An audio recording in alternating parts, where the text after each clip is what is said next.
Brian Flores took a different approach than many of us have seen before. Very reminiscent of Roger Staubach. Yeah, so we can compare a rookie QB to a toddler. So that's why I have the Mavs winning in 7, and then Luka's just going to be Luka.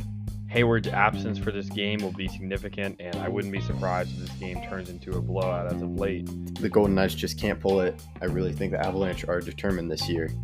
They made so many moves and grabbed so many guys that they have to win a championship or at least make the finals. They were on our championship and bust. Dallas has just been on a tear. I believe we can attribute that to Jason Robertson. Also, Jake Ottinger, who's really stepped in. Kaprizov and the rest of this crew. Jordan Greenway, who doesn't get enough props. He definitely is somebody who needs to be mentioned more. I definitely think this is going to be a great series, and I'm interested to see how much Kaprizov can impact the game as a rookie. Yeah, and as a Cowboys fan, I have learned how dangerously good Aaron Rodgers has been with he can just thread a pass. It's the Avalanche versus the Blues. I believe the Blues are starting to play some of their best hockey all year, so they can push this to 6 games. If Leiter's there, I'm happy with Leiter because I think he fits into what you were saying about a much quicker thing. But if Leiter's not there, which is seeming so, I say Jordan Lawler at number 2.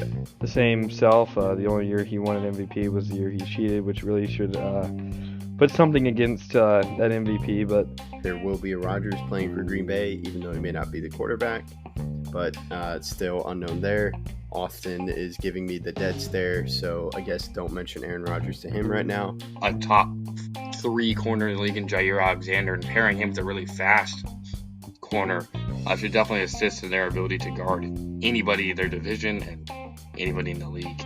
Hello, I am Ruby Ackerman, and you are listening to Outsider's Opinion with Kevin and Austin.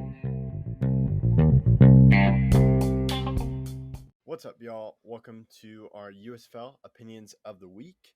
We're reviewing Week 2, and then we're going to Week 3. Week 2, I watched probably about a couple minutes of the Maulers game, where their defense was great. Their offense has been a problem, and they lost to the Stars 30-23. It's been difficult keeping up because I've been dealing with it. I've been just wanting to watch the NBA playoffs, which is something I'm sure people are dealing with the USFL. But all the other scores besides the Philadelphia Stars beating the Maulers 30-23 is the New Jersey Generals beating the Michigan Panthers 10-6. Then you have the Birmingham Stallions 33 to the Houston Gamblers 28, and then New Orleans Breakers demolishing the Tampa Bay Bandits 34-3. What were your thoughts on this past week for the USFL, Austin? Yeah, I only watched about 10-15 minutes, and it was the Breakers game on Sunday, and then they started to manhandle the team, and I'm like, pretty confident my team's going to get the win here. So I was happy.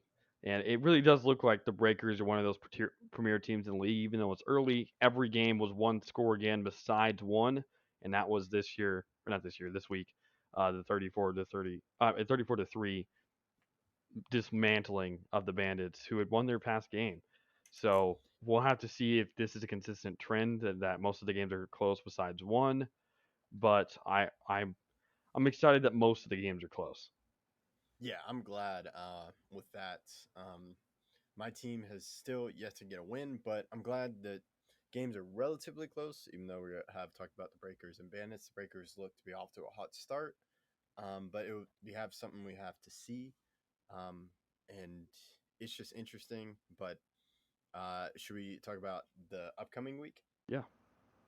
So the upcoming week is Tampa Bay Bandits at Houston Gamblers, then Maulers at Michigan Panthers, and then Birmingham Stallions at New Orleans Breakers, and New Jersey Generals at Philadelphia Stars. So what are your thoughts?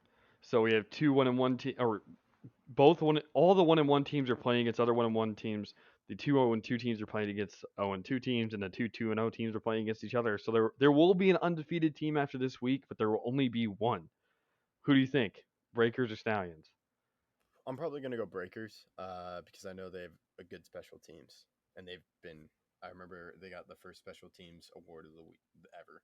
So I think they look to be off to a hot start, so I think they'll win. Yeah, I agree with you. And then let's move on to the Maulers versus Panthers. Who stays winless? I'm probably going to say the Maulers. Panthers, The Maulers' defense was good. It was just their offense was struggling, and I think Michigan has a better offense. So I think they'll score some points while the Maulers won't.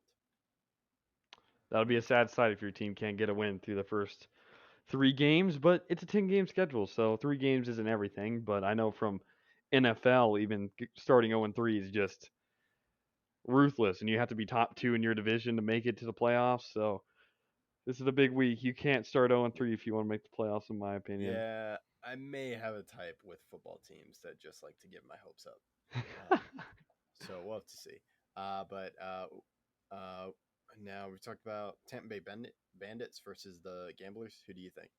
I'll probably go Tampa Bay Bandits. I think the team is really good. I like Jordan Ta'amu, and I know they lost this past week in a dismantling by the Breakers, but the Breakers have a really good defense. And I do think that stifled them, while the Gamblers, I'm not that confident, are a great team. But again, it's really early in the season, so we'll have to see. Who do you got? I would probably go Tampa as well.